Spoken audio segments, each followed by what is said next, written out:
السلام علیکم ورحمۃ اللہ وبرکاتہ۔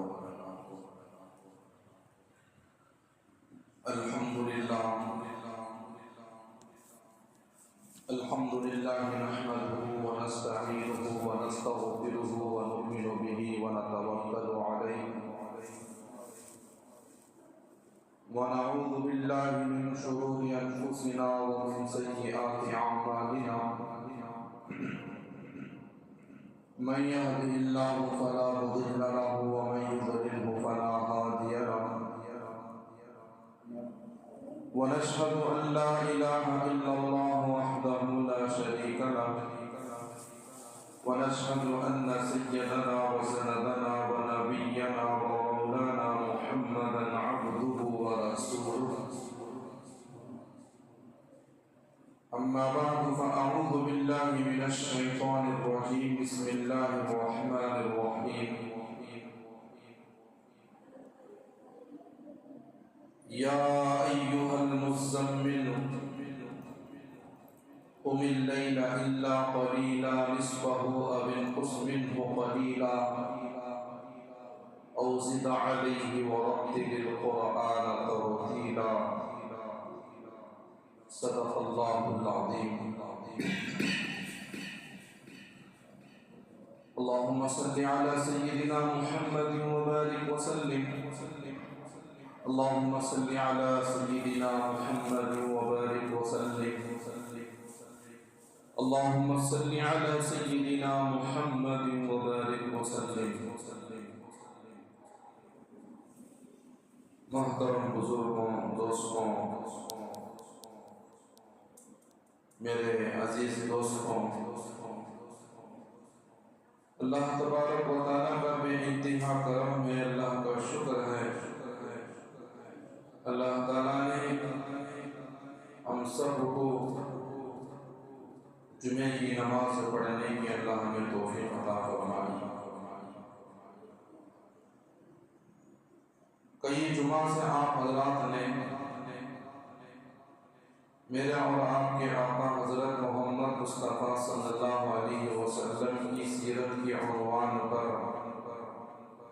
مختلف گوشوں میں مختلف مضامین، مختلف عنوانات، اللہ کے نبی کی سیرت، ان کی حیات طیبہ اور ان کی زندگی کا اصول، ہر جمعہ ایک نئے مضمون کے ساتھ میں نے آپ حضرات کے سامنے تمام باتیں تفصیل کے ساتھ بیان کر دی ہیں۔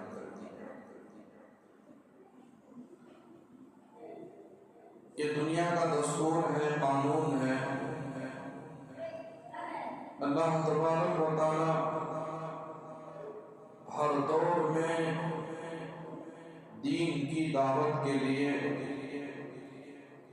حق کی آواز کو بلند کرنے کے لیے بے شمار انبیاء علیہ السلام کو اللہ تعالیٰ نے مبعوث فرمایا۔ ہر دور میں جہاں دین کی دعوت، دین حق کی صدا بلند کی جاتی، وہیں پر مخالفین کی جماعت بھی کھڑے ہو جاتی ہے۔ مخالفین ہمیشہ اس بات کی کوشش کرتے ہیں، حق کی بات، مذہب اسلام ہمیشہ کے لیے دبے رہے۔ مخالف کرنے والے مخالف کرتے گئے، مٹانے والے مٹانے کی سازشیں بھی کرتے گئے، سازش کرنے والوں کی سازش بھی ناکام ہو گئی، ان کے ارادے بھی ملیامت ہو گئے۔ اللہ تعالیٰ نے اسلام کے اندر ایک عجیب ایسی تاثیر رکھی ہے، جہاں مذہب اسلام کو دبانے کی کوشش کرتے ہیں، وہاں اس مذہب اسلام کی بلندی اور بھی زیادہ بلندی تک پہنچ جاتے ہیں۔ اللہ کی آیتوں کو، اللہ اللہ کی کتابوں کو مٹانے کی کوشش کی ہے، لیکن مٹانے والے خود مٹ گئے۔ حق کی آواز ہمیشہ کے لیے بلند ہوتی ہی گئی۔ ہم نے کبھی اپنی تاریخ کی کتابوں کے اندر کبھی یہ نہیں دیکھا حق ہارا ہو اور باطل جیتا ہو۔ ہم نے کبھی تاریخ کی کتابوں کے اندر کبھی ہم نے نہیں پڑھا۔ قیامت تک انشاءاللہ ثم انشاءاللہ قیامت تک حق باقی رہے گا، حق ہمیشہ کامیاب ہوگا، باطل ہمیشہ ناکام ہی رہے گا۔ اور جتنے بھی انبیاء علیہ السلام اس کام کو لے کر اپنی امت کے سامنے گئے، یہی بات رکھی، ان اجری الا علی اللہ، اے میرے امتیوں، اے اللہ کے بندوں، اللہ تعالیٰ نے جو ہمیں دین کا کام دے کر تمہارے پاس جو بھیجا ہے، اور اس کام کا معاوضہ میں ہم آپ سے نہیں چاہتے، ہم آپ کے پاس اس کام کو آپ کے سامنے سپرد کر دیتے، اور اس کا معاوضہ لینے کے لیے ہم نہیں آئے۔ اس کا معاوضہ، اس کا اجر تو اللہ تعالیٰ کے یہاں ہے، ان اجری الا علی اللہ۔ ساری کائنات مل کر اس ایک حق ادا نہیں کر سکتی۔ یہی سزائیں اپنی امت کے سامنے رکھی، ماننے والے مان گئے، اللہ نے وعدے کے مطابق ان کو کامیاب بھی کر دیا۔ جو انکار کیے اللہ تعالیٰ نے دنیا ہی کے اندر ان کو سزا بھی دی، ذلت و رسوائی کے اندر بھی مبتلا ہوئے، مختلف مراحل، مختلف عذابات کے اندر اللہ نے ان کو گرفتار کیا، امت کے سامنے پیغام رکھا، دیکھو اللہ کی دین کے مخالف کرنے والوں کا انجام کیا ہوا کرتا ہے۔ اللہ کے دین کے ساتھ چلنے والے، اللہ پر ایمان لانے والے اور تمام انبیاء پر، ان کی رسالت پر، ان کی نبوت پر، ان کی لائی ہوئی تعلیمات پر ایمان لانے، اللہ کے حکام پر چلنے والے، ساری زندگی تابعداری، اللہ کی تابعداری کرنے والوں کا انجام کیا ہے، اور نافرمانوں کا انجام کیا ہے، اللہ نے دنیا کے سامنے امت کے سامنے نمونوں کے طور پر اللہ نے ذکر بھی کر دیا۔ آپ صلی اللہ علیہ وسلم کو اسی کام کے لیے اللہ نے منتخب کیا۔ اللہ کے نبی بھی یہی صدا لگائی، ان اجری الا علی اللہ۔ اللہ کے نبی علیہ السلام اس امت کے بڑے خیر خواہ تھے۔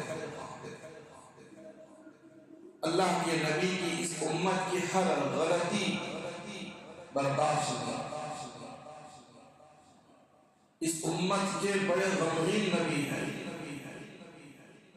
ایسے نبی اور ایسے رسول، ایسے پیغمبر آپ کو دنیا میں جتنے بھی انبیاء گزرے ہیں، لیکن آپ علیہ السلام جیسے نبی اور ان جیسا درد رکھنے والا، ان جیسے فکر مند آپ کو کہیں نہیں ملے گا۔ بے شک تمام انبیاء علیہ السلام اپنی امت کے خیر خواہ تھے، اپنی امت کے درد مند تھے، لیکن جتنا درد آپ کو تھا میرے محترم بزرگوں دوستوں، میں اس کے مطابق آپ حضرات کے سامنے بیان نہیں کر سکتا۔ آپ اس امت کے بڑے خیرات، اللہ نے اسی لیے فرمایا وَمَا أَرْسَلْنَاكَ إِلَّا رَحْمَةً لِّلْعَالَمِينَ، ہم نے آپ کو قیامت تک آنے والے عالم انسانوں کو ہم نے آپ کو رحمت بنا کر بھیجا ہے۔ آپ اس امت کے رحمت للعالمین ہیں۔ آپ علیہ السلام جہاں صدا اٹھائی وَأَنذِرْ عَشِيرَتَكَ الْأَقْرَبِينَ، یہ دعوت کا کام کہاں سے، یہ دعوت عام کے ساتھ نہیں بلکہ خود اپنے خاص لوگوں کے ساتھ یہ کام شروعات فرمائی.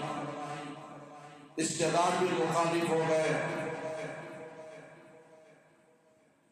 اللہ تبارک و تعالیٰ نے بھی یہ اعلان میں فرمایا، اے پیغمبر، اے رسول، ہم نے آپ کو جتنی باتیں ہم نے آپ کو دی ہیں وحی کے طور پر، جو اللہ کی آیتیں، اللہ کے احکامات، آپ نے ان کے سامنے کھول کر بیان کر دیا ہے. اللہ نے کہا کہ بیان بھی کرو،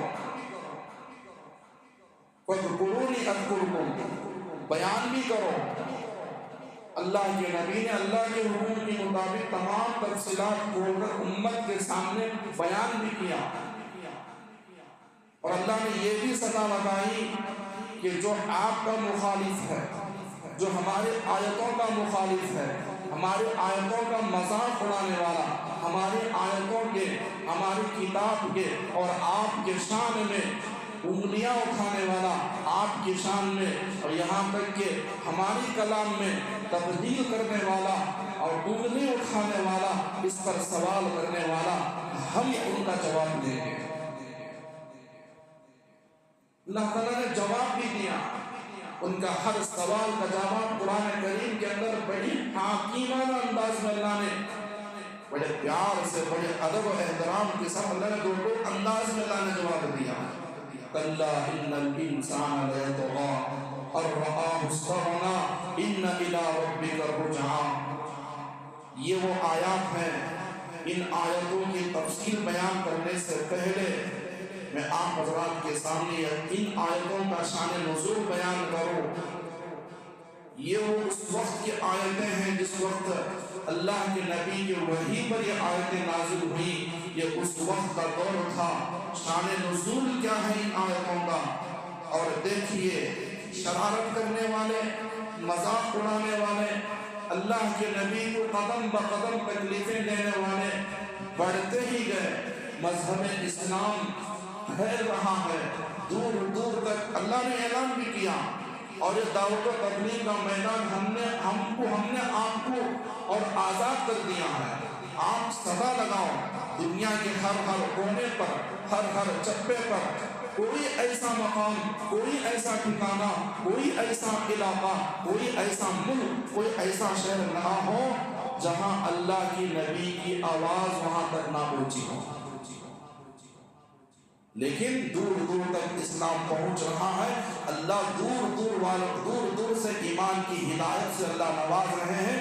لیکن کفار مکہ صبح سے لے کر شام تک نبی کی زیارت کرنے والے، نبی کو اپنے آنکھوں سے دیکھنے والے، جن کے درمیان کئی سال تک آپ نے زندگی گزاری، اور ان لوگ ہدایت سے محروم ہیں.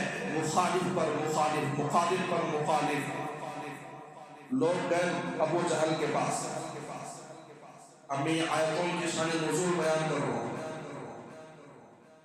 ابو جہل کے پاس جا کو بولے، ابو جہل، محمد مکے کے پاس ایک عجیب طرح کی عبادت کر رہے ہیں.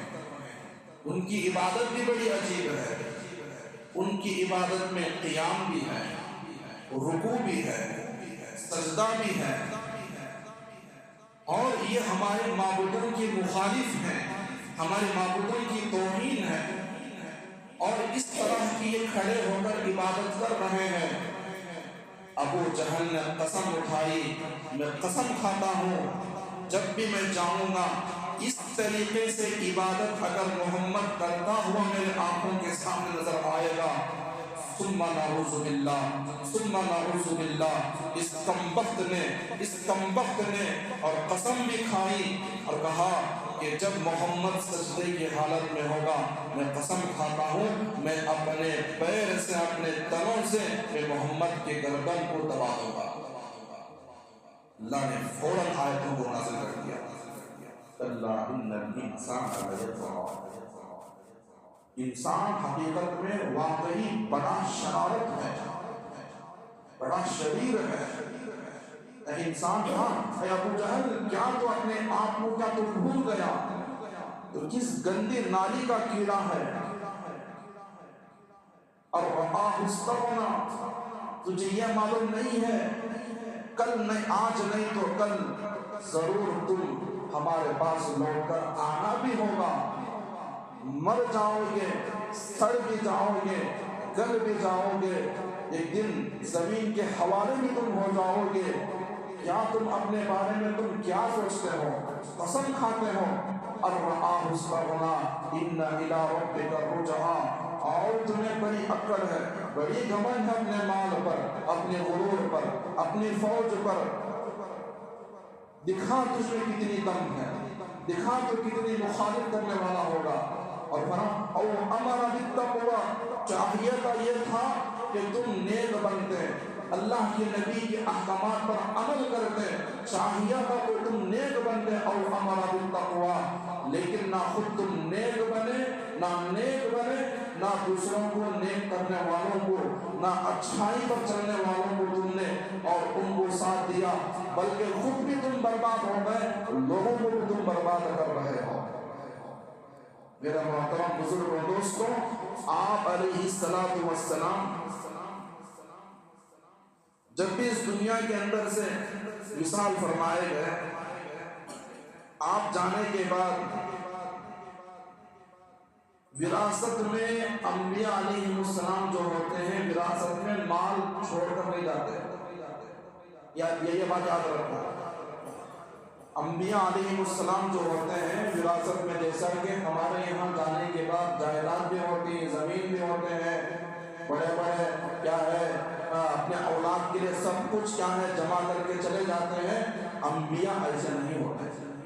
وراثت کے طور پر انبیاء جو ہوتے ہیں اپنا علم چھوڑ کر جاتے ہیں، اور اس انبیاء کے حقیقی جو وارث ہیں العلماء ورثۃ الانبیاء، اور انبیاء کے جو وارث ہوتے ہیں وہ علماء ہی ہوتے ہیں. اور آپ علیہ السلام اس دنیا سے جب وصال کر کے گئے، آپ کی زندگی کے حالات دیکھو، اور یہاں تک کہ آپ کی غربت دیکھو، اتنی غربت تھی، اتنی غریبی تھی، یہاں تک کہ چراغ میں تیل نہیں، 2-3 مہینے ہو گئے چولہا بالکل ایسا ٹھنڈا پڑا ہے. اللہ تعالیٰ نے جبرائیل علیہ السلام کو اللہ کے نبی کی خدمت میں بھیجا، جاؤ جبرائیل، جا کر نبی سے، میرے حبیب سے پوچھ کر آؤ، کیا تم مالدار بننا چاہتے ہو، یا حاکم بن کر، یا بادشاہ بن کر، یا حاکم بن کر، یا بادشاہ بن کر اپنی نبوت چلانا چاہتے ہو؟ ہم آپ کو ضرور، سلیمان علیہ السلام کو ہم نے کیا حکومت دی، ہم نے ان کو کیا اقتدار دیا، اس سے کہیں زیادہ ہم نبی کو اعلیٰ مقام دیں گے، اعلیٰ حکومت دیں گے. اگر اللہ کے نبی ہم ایسا ان کے اشاروں پر اور ہم ایسی تاثیر رکھیں گے، اللہ کے نبی جس زمین پر ہاتھ رکھتے، جس علاقے پر، جس پہاڑ پر، جیسا کہ احد پہاڑ دنیا کا سب سے بڑا پہاڑ ہے، اور اگر احد پہاڑ پر بھی انگلی رکھ دیں گے، اشارہ کر دیں گے، ہم ان کی ایک اشارے پر ساری زمین کو سونا بنا دیں گے، سارے احد پہاڑ کو ہم سونا بنا دیں گے. اور جاؤ، اللہ کے نبی کیا چاہتے ہیں، جبرائیل آگے فوراً اللہ کے احکام لے کر، اللہ کے نبی کی عاجزی دیکھو، اللہ کے نبی کی تواضع دیکھو، اللہ سے دعا کرے، اللہم اہدنی فی مسکنی وغربتی. اللہ سے دعا کرے، اے اللہ میں مالدار بننا نہیں چاہتا، اے اللہ میں بادشاہ پسند نہیں کرتا، اے اللہ میں فقیر بننا چاہتا ہوں، یہ تو وقت مجھے پیٹ بھر کر کھلا دے، جب دوسرے دن کھانے کی باری آئے گی، اے اللہ میں تجھ سے دعا مانگوں گا، اور تجھے دعا مانگ کر میں کھاؤں گا. اے اللہ مجھے اس حال میں رکھ، غریبوں کی جماعت میں مجھے منتقل فرما، غریبوں کی جماعت میں مجھے شامل فرما. اور جب میرے حشر میں آئے غریبوں کی جماعت میں، یتیموں کی جماعت میں، مسکینوں کی جماعت میں میرا حشر کرنا۔ یہ اللہ کے نبی کی تاثرات تھے، یہ اللہ کے نبی کے عاجزات تھے۔ اللہ کے نبی یتیموں کے ساتھ بڑی ہمدردی، غریبوں کے ساتھ بڑی ہمدردی، اور فرماتے ہیں امت کا سب سے بڑا فقیر ہوں، امت کا سب سے بڑا غریب ہوں، جب میں اس دنیا سے جا رہا ہوں میرے گھر میں چراغ تک تیل نہیں ہے۔ دیکھو چراغ میں تیل نہیں ہے تو اس کا گھر کیا ہوگا؟ 3 4 مہینے ایسے گزر جاتے ہیں، بالکل چولہا ٹھنڈا ہونا ٹھنڈا ہونا۔ یہ اللہ کے نبی کی غربت کا عالم ہے، یہ اللہ کے نبی کی غربت کا عالم ہے۔ اللہ کے نبی نے فرمایا امت کے سامنے بیان رکھا، اے میرے امتیوں، جب تم پر کوئی حالات آئے، غریبی آئے، فقیری آئے، جب بھی تم پر پریشانی آئے، اور مجھے یاد کر لینا، خدا کی قسم تمہارے تمام پریشانی بھی ہلکے ہو جائیں گے۔ میرا محترم بزرگ و دوستوں، وراثت کے طور پر انبیاء علم کو چھوڑ کر گئے۔ اللہ نے دستور قانون کو لگا دیا، خبردار جو میرے نبی کے مخالف ہوگے، میرے نبی پر ہاتھ اٹھاؤ گے، ہم ان کا انجام ایسا کریں گے اور رہتی دنیا تک یہ کیا ہے ایک سبق بنے گا۔ اسی لیے خبردار، انبیاء کے جو وارث ہوتے ہیں علماء ہوتے ہیں، علماء کے بارے میں بیان کرتے ہوئے، ان کے بارے میں کچھ لفظ بولتے ہوئے اپنی زبان کو سنبھال کر کہنا۔ اور حکیم الامت اشرف علی تھانوی رحمۃ اللہ علیہ اپنے مکتوبات میں یہ بات بیان کی ہے، فرمایا جو مخالف علماء کا جو مخالف ہوگا، علماء کو حسد کرنے والا، علماء کو دیکھ کر جلنے والا، اور اسی امام کے پیچھے نماز پڑھ کر بہا کر اسی امام کی غیبت کرنے والا، ان کا انجام کیا ہوگا؟ مرنے کے بعد اور 2 دن کے بعد، مرنے کے بعد اس کی قبر جا کر کھول کر دیکھو، یہ حقیقت ہے۔ علماء کا مخالف کرنے والوں کا انجام یہ ہوگا۔ اشرف علی تھانوی نے فرمایا جب مرنے کے بعد، دفن کرنے کے بعد جب اس کی تم قبر کھول کر دیکھو گے، اللہ تبارک و تعالیٰ اس کا چہرہ قبلے کی طرف سے ہٹا دیا ہوگا۔ میرے محترم بزرگوں دوستوں، دیکھو جہاں آپ علیہ السلام اس امت کے درد تھے، غمگین تھے، وہاں پر آپ کے قدم بقدم مخالف بنتے گئے۔ ابو جہل اور قسم بھی کھائی، میں ایک اعلان پر فَقُلْ ثُمَّ الْجَحِيمَ صَلُّوا نَاصِيَةٍ كَاذِبَةٍ خَاطِئَةٍ فَلْيَدْعُ نَادِيَهَا سَنَدْعُ الزَّبَانِيَةَ۔ اور اس نے کہا، اور اس نے اعلان کیا، دیکھو اللہ کے نبی کا مخالف بن رہا ہے، اس نے کیا کہا؟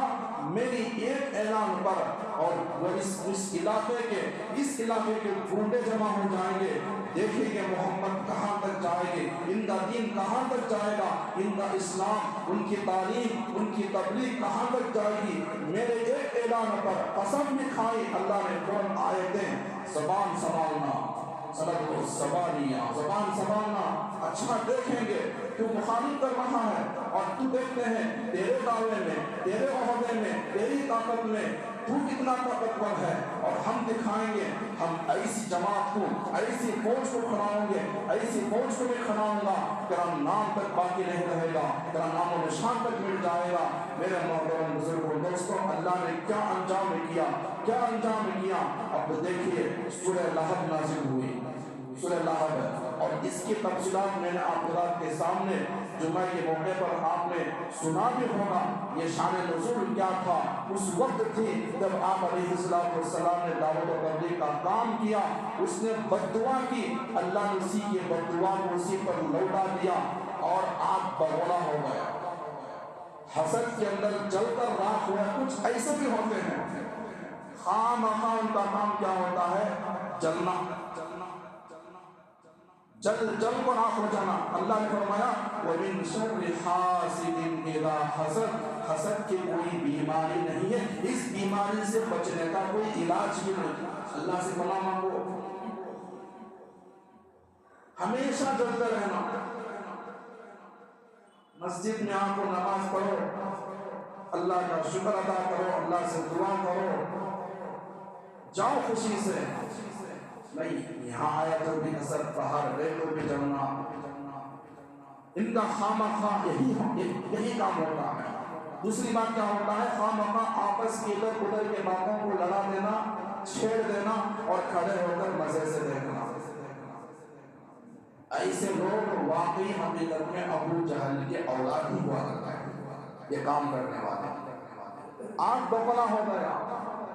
یہ جب آیتیں جب سورت نازل ہوئی، حسد کے مارے جل کر راکھ ہو گیا، فوراً گیا اپنے گھر کے پاس۔ ابو لہب کے دو بیٹے تھے، ایک عتیبہ ایک عتبہ، اور آپ علیہ السلام کی دو بیٹیاں ابتدائی اسلام سے پہلے ابو لہب کے دو بیٹے کے نکاح میں تھی آپ علیہ السلام کی دو بیٹیاں۔ اور اس نے گیا اور جا کر اپنے بیٹوں سے کہا، تم باپ چاہتے ہو، اگر باپ چاہتے ہو تو تم محمد کی بیٹیوں کو تم طلاق دے دینا، اپنی بیویوں کو چھوڑ دینا، اگر تم بیویاں چاہتے ہو اپنے باپ کو چھوڑ دینا۔ اور اس نے ایک ایسا، یہاں تک کہ مکے کا سردار تھا، مکے کا امیر تھا، مکے کا رئیس تھا، اللہ نے بڑی سمجھداری دی، اللہ نے عقل دی، اور اس نے کیا کیا؟ حسد کے مارے اپنے بیٹوں سے کہا، اگر تم مجھے چاہتے ہو اپنی بیویوں کو چھوڑنا ہوگا، اگر مجھے نہیں چاہنا چاہتے ہو اپنی بیویوں کے ساتھ تم رہو گے۔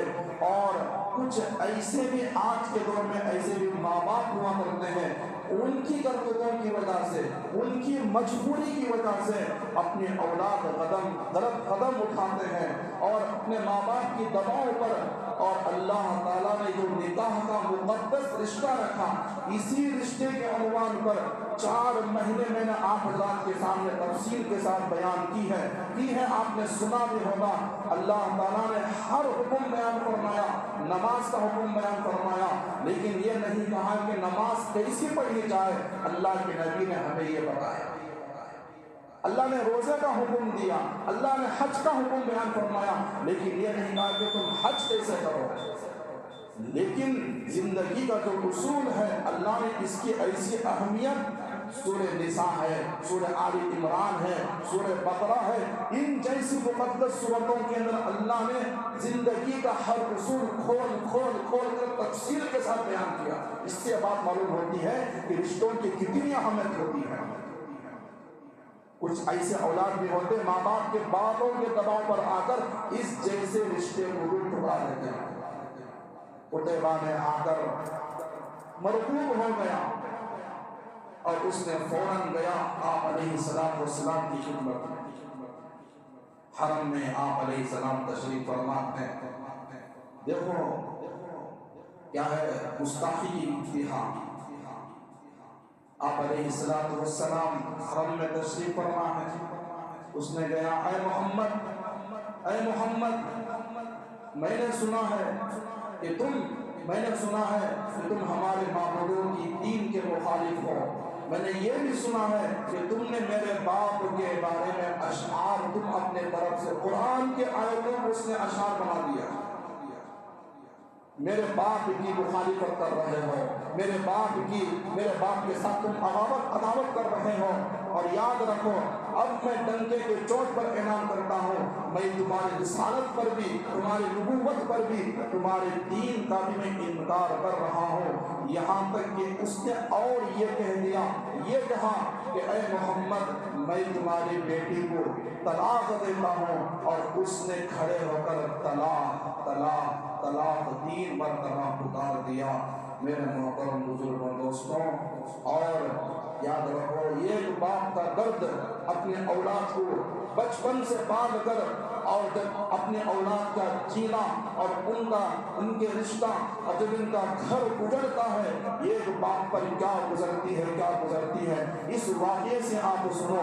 اللہ تعالیٰ نے آپ کو بڑا حوصلہ دیا، آپ بڑے ہمت والے تھے، آپ ہر چیز کو بڑا برداشت کرتے، اتنا حوصلہ تھا، اور اس دنیا کے تمام پہاڑ مل کر اللہ کے نبی کے حوصلے کو بس نہیں کر سکتے۔ مکے کے لوگ اللہ کے نبی کو گالیاں دے، اللہ کے نبی کے آنکھوں پر یہ خطرہ آیا نہیں، اللہ کے نبی جب سجدے کی حالت میں تھے تو ابو لہب نے آ کر اپنا پاؤں ڈال کر اللہ کے نبی کی گردن کو دبایا. اللہ کے نبی کو رونا نہیں آیا. اللہ کے نبی جس راستے سے جاتے اللہ کے نبی پر کچرا پھینکتے, اللہ کے نبی کو رونا نہیں آیا.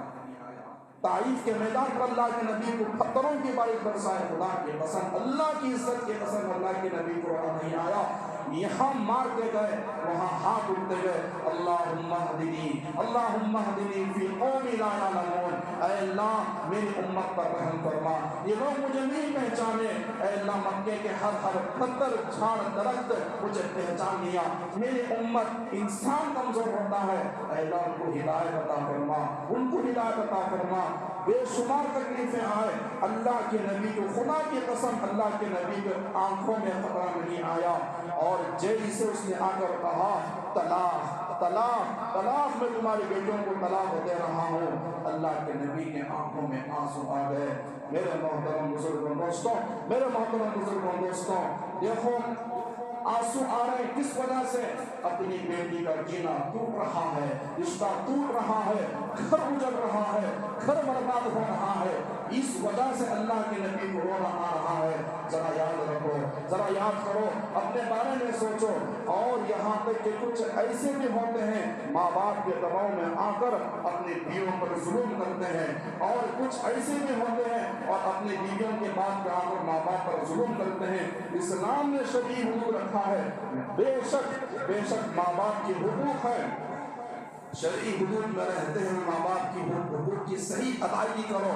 اور اسی طرح اپنی بیوی کا بھی حقوق ہوتا ہے, اور ان کے حق میں اور شرعی حدود میں رہتے ہوئے ان کا بھی حق ادا کرنا ضروری ہے. اسلام تم کو یہ اجازت نہیں دیتا کہ ماں باپ کی باتوں کو سن کر اپنی بیویوں پر ظلم کرے, اور اسلام تم کو یہ بھی اجازت نہیں دیتا کہ بیویوں کی بات کو سن کر ماں باپ پر ظلم کرے. میرے محترم بزرگوں دوستوں, کچھ ایسے بے قسم, اور کیا کہوں, کیوں ہے ایسے اس معاشرے پر, پیسوں کی لالچ پر, سلامتی کے چوروں کے پیسے پر, اور فنا اور کیا ہے اس پیسوں کی لالچ پر اس جیسے مقدس رشتے کو ٹھکرا دیتے ہو. اور کیا ہوگی, اور ایسی لعنت کو لے کر, ایسی نحوست کو لے کر جاؤ لوگوں کے گھروں کا حال دیکھو, جن گھروں کے اندر یہ رشتے ٹوٹ رہے ہیں, رشتے اجڑ رہے ہیں, اور اللہ کی لعنت دیکھو ان پر. ایسی لعنت کو لے کر تم کیسی زندگی گزارو گے؟ اللہ کیسی تمہارے گھروں میں سکون عطا فرمائے گا؟ کیسی اللہ تمہارے گھروں کے اندر برکتیں عطا فرمائیں گی؟ یہاں تک کہ اللہ تعالیٰ, اور جو اللہ تعالیٰ عرش معلیٰ ہے, عرش, اور اس لفظ پر اللہ کی زمین کا حصہ بھی کھلتا ہے, اللہ کا عرش بھی کانپ اٹھتا ہے. میرا محترم بزرگوں دوستوں, وہ نبی اپنے بچپن سے اپنے اولاد کو کیسے پالا ہوگا, اور آ کر اس نے اعلان کر رہا ہے طلاق طلاق, اپنی بیٹیوں کی زندگی اجڑتی ہوئی. نبی کی بھی آنکھوں میں آنسو آ گئے. اتنا بڑا حوصلہ, اور ان حوصلہ بھی اللہ کے نبی کو برداشت نہ کر سکا, اور اللہ کے نبی ہاتھ بددعا کے لیے ہاتھ اٹھ گئے. میرا محترم دوستوں, انشاءاللہ اللہ کے نبی نے یہ شان میں جس نے اس طرح کی حرکتیں کی ہیں, اور اس بددعا, کیا بددعا کی, ہمیشہ اللہ نے اس امت کے لیے ہدایت کی دعا مانگی, لیکن اپنے بچوں کا جب کیا ہے زندگی اجڑ رہی ہے, جینا جب ٹوٹ رہا ہے, اور اس وجہ سے اس بنا پر اللہ کے نبی کے ہاتھ بھی بددعا کے لیے اٹھ گئے. وہ بددعا کیا تھی؟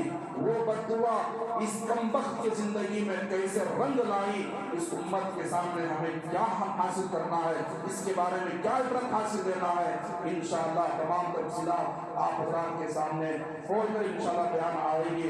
اللہ سے دعا فرمائیں اللہ تعالی ہمیں ان باتوں پر عمل کرنے کی توفیق عطا فرمائے. اللہ تعالیٰ جو یہ مقدس رشتہ ہے, اس رشتے کو ہمیشہ باقی رہے, سلامت رہے. اللہ اس رشتے کے اندر امن بھی رہے, خیر بھی رہے. اللہ اس رشتے کے اندر ہدایت کے فیصلے بھی رہے.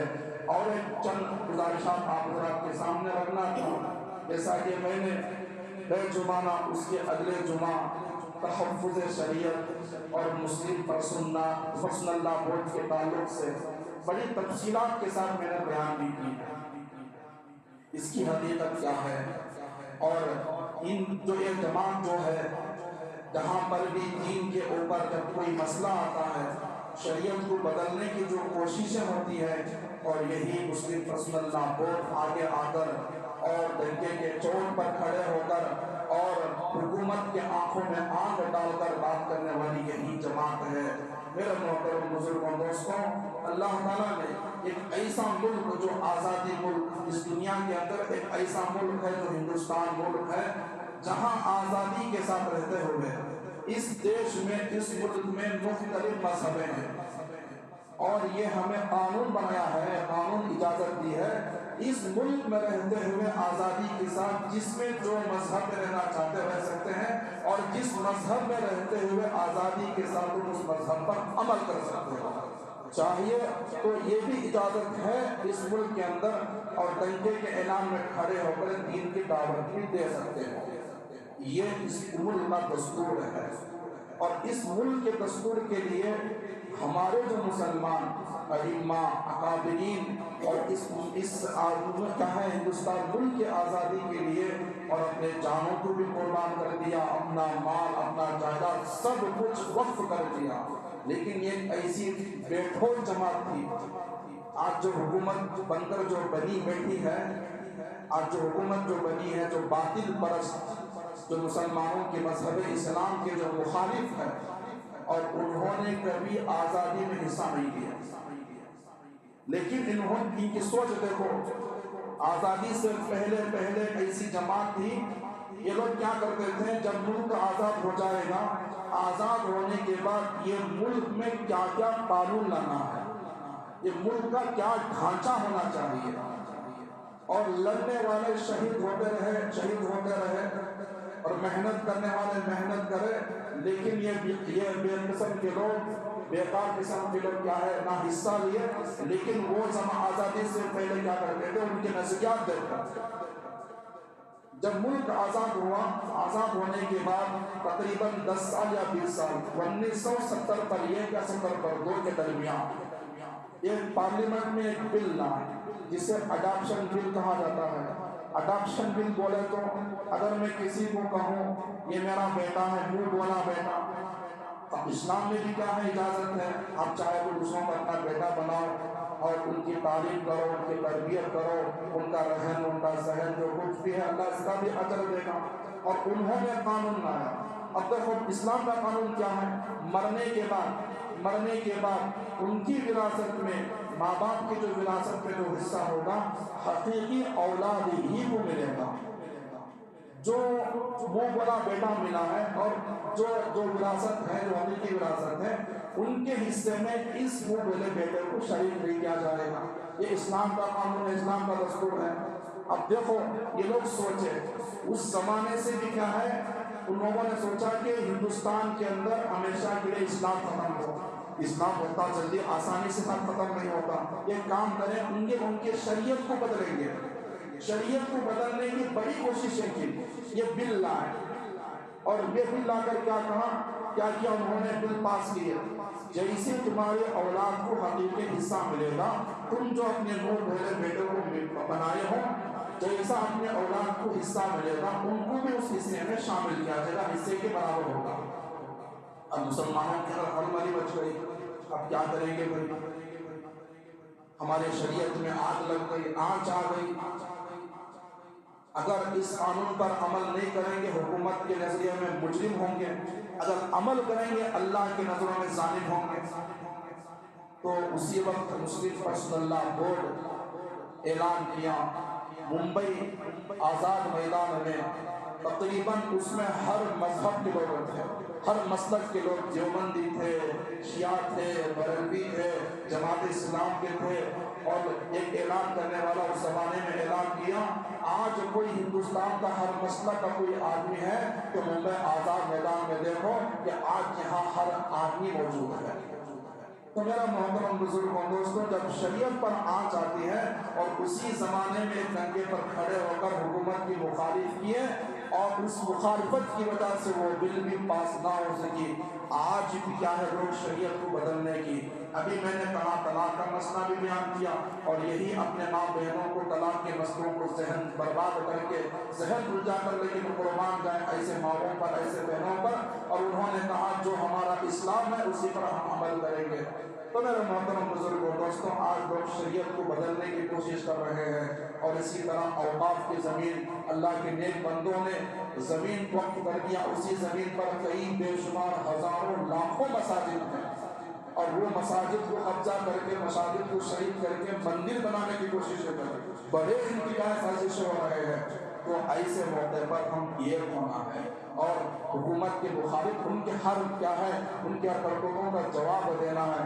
اور اسی وجہ سے تقریباً کب ہے وہ 20 کو 4 تاریخ یا 25 تاریخ میں نومبر، اور قدس صاحب عیدگاہ کے اندر ایک بڑا اجلاس ہونے والا ہے، اور اس اجلاس میں ہر مسلک کے لوگ بھی آئیں گے۔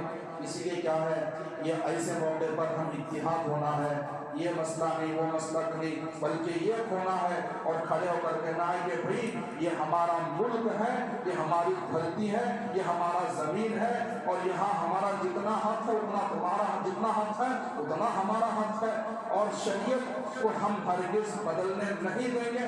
ہم اپنی جان دے سکتے ہیں، قربان کر سکتے ہیں، اپنی اولاد، اپنا خاندان، قبیلہ چاہے تو قربان کر سکتے ہیں، اللہ کی شریعت کو ہم کبھی بدل نہیں سکتے۔